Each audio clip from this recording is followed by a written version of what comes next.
Magandang araw mga kaibigan. Gusto kong magbigay ng reaksyon. Yung latest vlog ni Fair Lady Maharlika. I-flinote niya yung idea, yung tambalang Sara Vic Rodriguez by 2028. First time na sumagi sa isip ko yung ganong tambalan. Kasi ang unang nag-float na idea, si Attorney Roque, sabi niya, Sara Aimee. Yun, unang nag-float. Tinanong si BP Sara, ano masasabi niya is no comment. Okay. So, wag muna nating pag-usapan yung Sara Aimee. Dito tayo sa Sara Vic.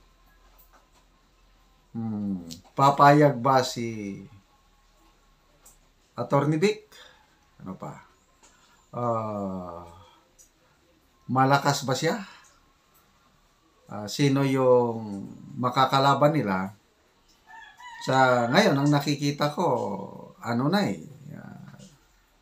Romualdez Tulfo. Raffy Tulfo, yun ang sabi ni Marlica, pwede Romualdez Ahas daw. Ay hindi papayag si First Lady na mag-Vice President. Baka Lisa Romal, hindi rin. So, ano sa tingin nyo? Okay ba na magka-partner si Attorney Vic at BP Sara? Comment nyo. Kung ako, ang inyong tanungin, to me, okay. Kasi, tingin ko, very committed na tao itong napakasimpleng tao. Hindi siya mayabang, loyal. Ang tanong lang is, papayag ba siya nagkakandidato? Kasi sa ngayon, tingin ko, happy na siya sa buhay niya, tahimik lang. Kaya paminsan-minsan, di ba, nagpo-post din siya sa kanyang social media account. At ang pinaka-the best na post na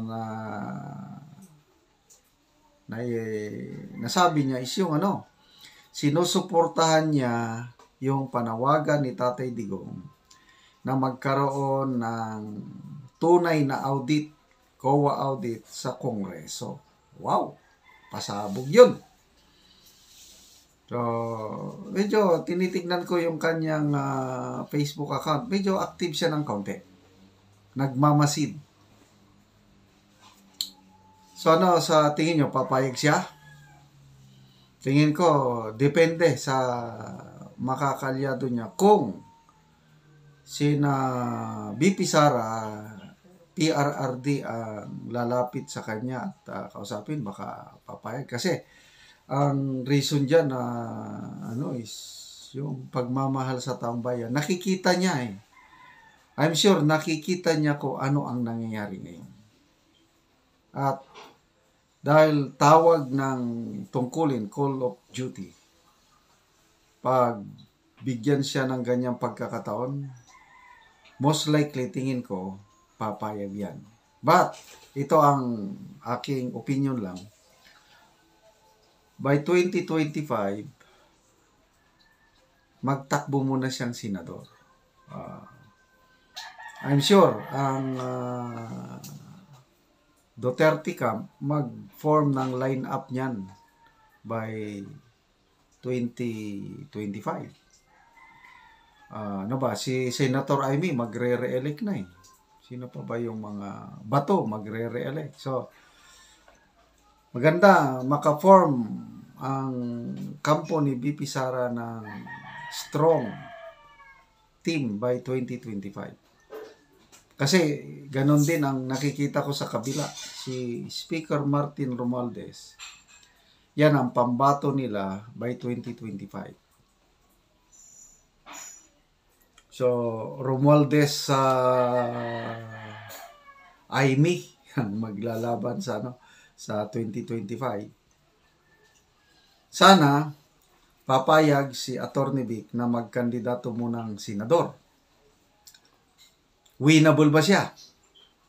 Tingin ko malaking chances niyang manalo, magsimula siyang senador.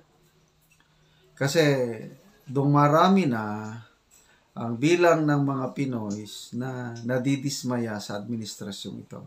So, yung mga nadidismaya sa administrasyon, malaking likelihood na boboto yan kay Atty. Vic Rodriguez. Plus yung drawing power ni PRRD, yung charisma ni Vice President Sara, papunta lahat yan. Yung mga DDS, yung 32 million votes ni VP Sara, pwedeng mapunta ito kay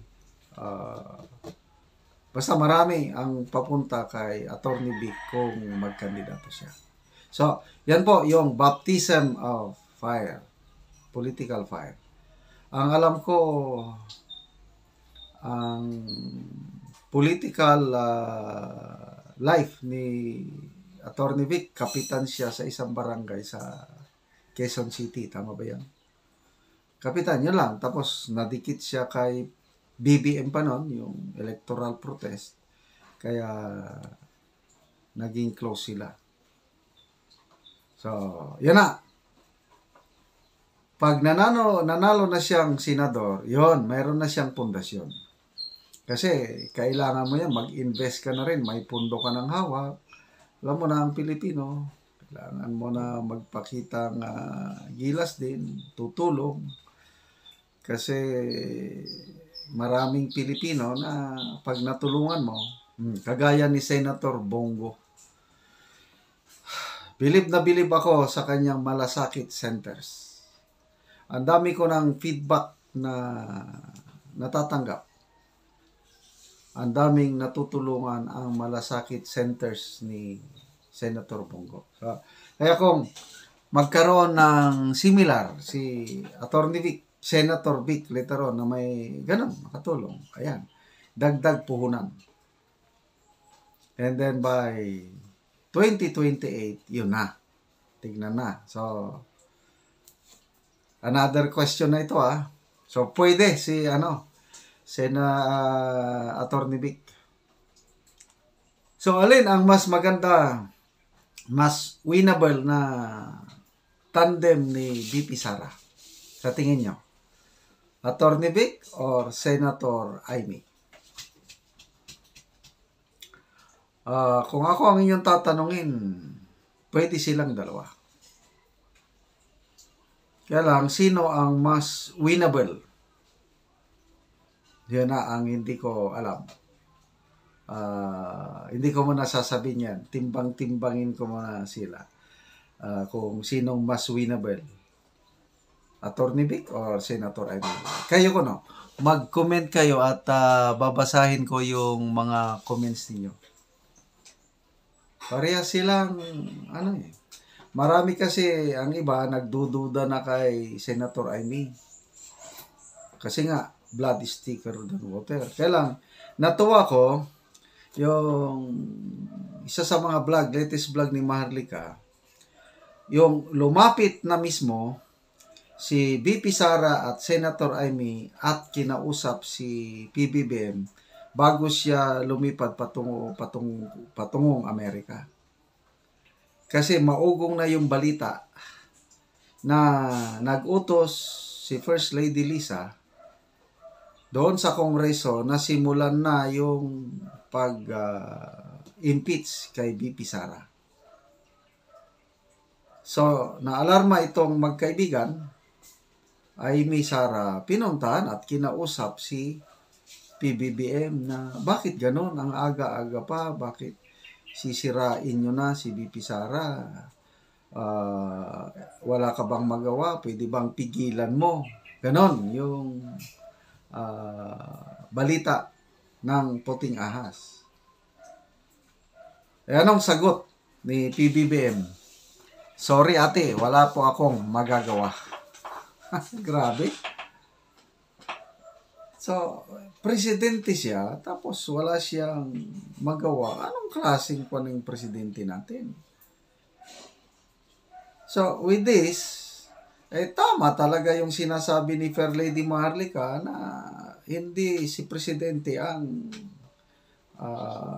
ultimate power, kundi si First Lady Lisa na whatever Lisa wants, Lisa gets.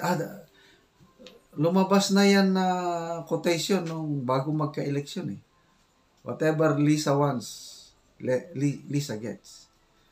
So, napakasakit, Kuya Bongi, ang nangyari sa ating bayan. Napakasakit, Kuya Bongi. Sabihin ko sa iyo kung ano ang gagawin. Okay, mamaya na lang. Pwede akong mag-compose ng ganang kanta. Napakasakit, Kuya Bongi.